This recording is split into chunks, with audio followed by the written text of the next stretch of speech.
Yo, what up though? This is your boy C dot to the B dot coming at y'all again with another review for Missing the 90s. So, Power Rangers, the movie, the game. Now, this is a game that I grew up with for the Super Nintendo. And I just recently, believe it or not, played the Genesis version. And I gotta be honest with y'all, I prefer the Genesis version over, well, not prefer, but I think the Genesis version is better than the Super Nintendo version. But I do prefer the Super Nintendo version just because that's the version I grew up with. Now, if I'm going to compare the two games, I can't really do a full comparison because I've never beaten the Super Nintendo version. I got pretty far in it, but the game was just too difficult. You do get lives in the game, but you don't have any continues. But the Genesis version is much easier. It's more tolerable. I will say that. And yes, y'all could say that I just suck at the game. You know what I mean? I don't mind it because, like I said, hey, if you beat it, you know what I'm saying, more than one time, and I ain't even beat it once, hey, good for you. You know what I mean? But the reason why I think the Genesis version is better for a couple of reasons. One, when you pick your Ranger in the Genesis version, you start off as the Ranger and you stay the Ranger. Now, when you pick your Ranger in the Super Nintendo game, you have to build your meter until your meter is full and then you can transform. Now, the one good thing about that is if you're playing with two players and you build your meter, or one of y'all build your meter, then both of y'all become the Rangers. You know what I'm saying?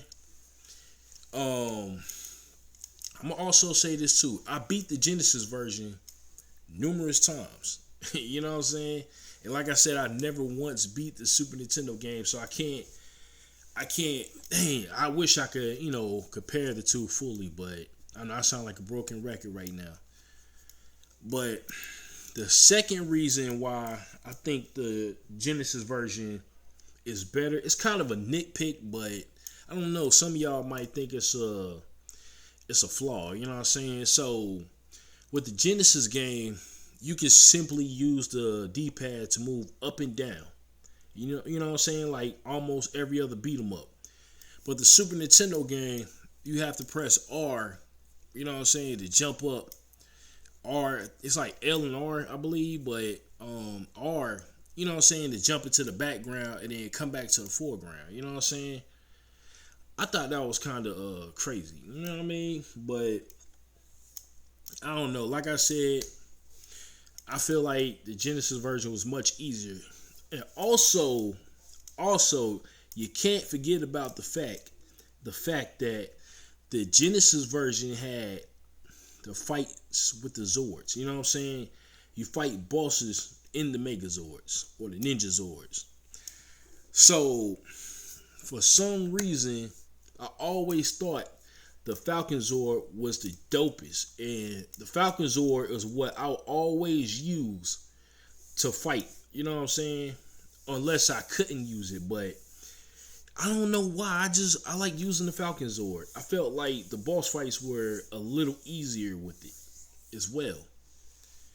And the Genesis version is also accurate. It's a little more accurate to the movie than the Super Nintendo game, from what I've seen so far playing the game. You know what I mean? What else? I don't know, man.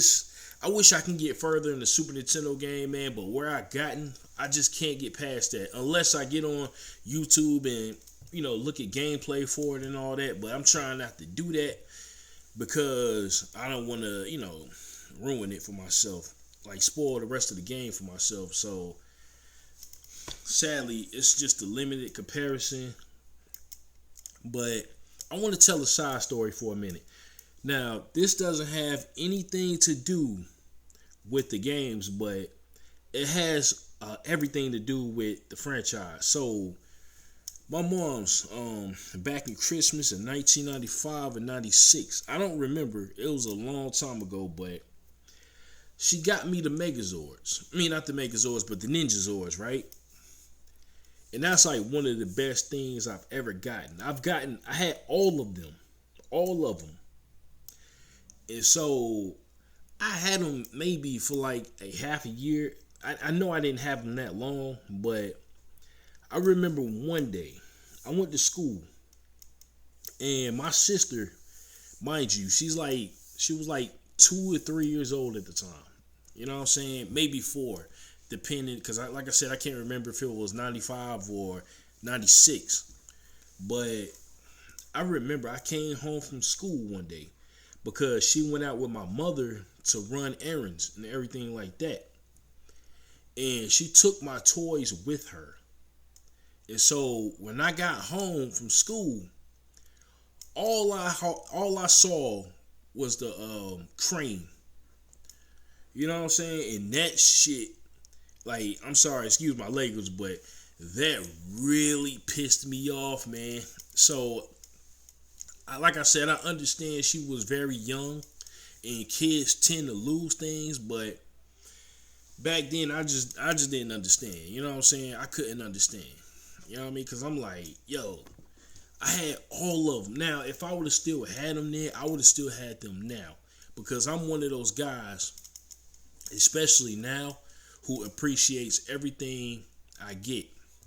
Like, for an example, back then, when me and my brothers got a new Super Nintendo game or N64 game or whatever, we'll rip the box open, throw it in the trash can, and think nothing of it. Now, if I knew, you know what I'm saying, what I know now back then, I would have never done that. You know what I'm saying? But nobody knew that all this stuff was going to be like gold and silver and all that. You know what I mean? But anyways, I appreciate everything I got now. You know what I'm saying? Like the steel books, the you know what I'm saying, the sleeves and all of that. With my DVDs and Blu-rays and things like that. I keep all of that. But anyway, back to the Power Rangers. So one thing the Genesis version had that the Super Nintendo version that, you know, from what I played did not, was a hidden fight with Lord Zed. So this is one stage you're on, and then if you go through like this hidden area, you fight Zed. You know what I'm saying? I thought it was pretty dope. But the only thing about the Genesis game is quite short. You know what I'm saying? It's not that long. And they also do have like little cut scenes here and there after every stage. And I thought that was pretty dope too. But I'm going to say this. If I can only keep one, because I got both games. If I can only keep one, despite the fact, you know what I'm saying, I said all of these good things about the Genesis game, I'm going to still have to go with the Super Nintendo game because, like I said, that's the one that brings me nostalgia. The one that I grew up with. Now, they also got versions for the Game Boy and Game Gear, but I didn't play either one of those, so I can't really talk about those. You know what I'm saying? So, if you haven't played Power Rangers the movie, you know, either version, pick up a copy. You might like the Super Nintendo game better than the Genesis game, or you might like the Genesis game better than the Super Nintendo game. You know what I'm saying? You can't go wrong with either one, but get the Genesis game. Nah, but that's my review for Power Rangers the movie. If you like this, make sure you give me a like, comment, and subscribe. I would greatly appreciate that. And I'll be coming at y'all this week with another movie review. Well, not this week, I'm sorry. Next Wednesday, but I'm going to have a bonus movie review for you guys. You know, considering that Wednesday is the last day of April. So stay tuned for that. And I will talk to y'all later. All right? Peace.